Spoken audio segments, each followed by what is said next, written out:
महाराष्ट्र के deputy CM Ajit Pawar का निधन हो गया है। दरअसल बुधवार सुबह 8:45 पर बारामती में उनका प्लेन क्रैश हो गया। प्लेन में अजीत पवार के साथ मौजूद उनके पर्सनल असिस्टेंट, सुरक्षा कर्मी और प्लेन स्टाफ समेत 5 लोगों की जान गई है। शुरुआती जानकारी के मुताबिक पवार मुंबई से चार्टर्ड प्लेन में बारामती गए थे। वो वहां जनता को संबोधित करने वाले थे, लेकिन लैंडिंग के दौरान प्लेन रनवे से फिसल गया और हादसा हो गया। डिप्टी सीएम अजीत पवार के निधन के बाद महाराष्ट्र सरकार के सभी कार्यक्रम रद्द कर दिए गए हैं। वहीं एकनाथ शिंदे बारामती पहुंच रहे हैं।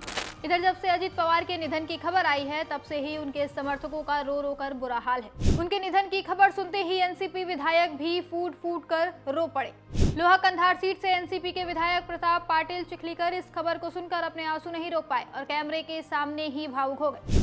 वहीं इस बीच एनसीपी ने इस विमान हादसे की जांच की मांग की है। एनसीपी प्रवक्ता ब्रजमोहन श्रीवास्तव का कहना है कि इस हादसे की जांच होनी चाहिए, ताकि देश दुनिया को पता चल सके कि क्या हुआ था। नागपुर कांग्रेस के नेता और पूर्व मंत्री नितिन राउत ने भी इस दुर्घटना को साजिश बताते हुए जांच की मांग की है।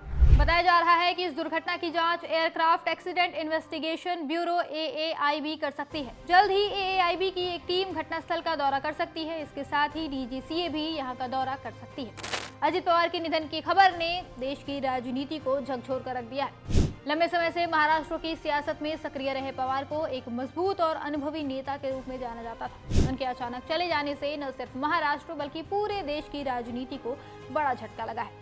तमाम नेता और मंत्री उनकी मौत पर संवेदना व्यक्त कर रहे हैं। प्रधानमंत्री नरेंद्र मोदी ने एक्स पर ट्वीट कर शोक जताया है। उन्होंने एक्स पर अजीत पवार के साथ अपनी 2 तस्वीरें शेयर करते हुए लिखा, अजीत पवार जनता के नेता थे, जिनका जमीनी स्तर पर मजबूत जुड़ाव था। महाराष्ट्र के लोगों की सेवा करने में सबसे आगे रहने वाले एक मेहनती व्यक्तित्व के तौर पर उनका बहुत सम्मान किया जाता था। प्रशासनिक मामलों की उनकी समझ और गरीबों और वंचितों को सशक्त बनाने का उनका जुनून भी काबिले तारीफ था। उनका असमय निधन बहुत चौंकाने वाला और दुखद है। उनके परिवार और अनगिनत प्रशंसकों के प्रति संवेदनाएं। नेता विपक्ष राहुल गांधी ने भी एक्स पर पोस्ट करके अजीत पवार के निधन पर शोक जताया है। राहुल ने अपने पोस्ट में लिखा है, महाराष्ट्र के उप मुख्यमंत्री श्री अजीत पवार जी और उनके सहयात्रियों की आज हवाई जहाज दुर्घटना में निधन का समाचार अत्यंत पीड़ादायक है। इस शोक के पल में महाराष्ट्र की जनता के साथ हूँ। समस्त पवार परिवार और प्रियजनों को इस दुख की घड़ी में अपनी संवेदनाएं व्यक्त करता हूँ। वहीं वायनाड सांसद प्रियंका गांधी ने इस दुख की घड़ी में अजीत पवार की पत्नी और सुप्रिया सुले से बात की है। उन्होंने संसद भवन परिसर में पत्रकारों से कहा कि वो इस दुख की घड़ी में पवार परिवार के प्रति संवेदना व्यक्त कर रही हैं। आरजेडी के कार्यकारी अध्यक्ष तेजस्वी यादव ने भी इस दुखद दुर्घटना पर शोक जताया है। तेजस्वी ने एक्स पर पोस्ट करते हुए लिखा कि वो इस घटना से स्तब्ध है। उन्होंने कहा कि मैं अजीत पवार के परिवार, दोस्तों और समर्थकों के प्रति शोक संवेदना व्यक्त करता हूं।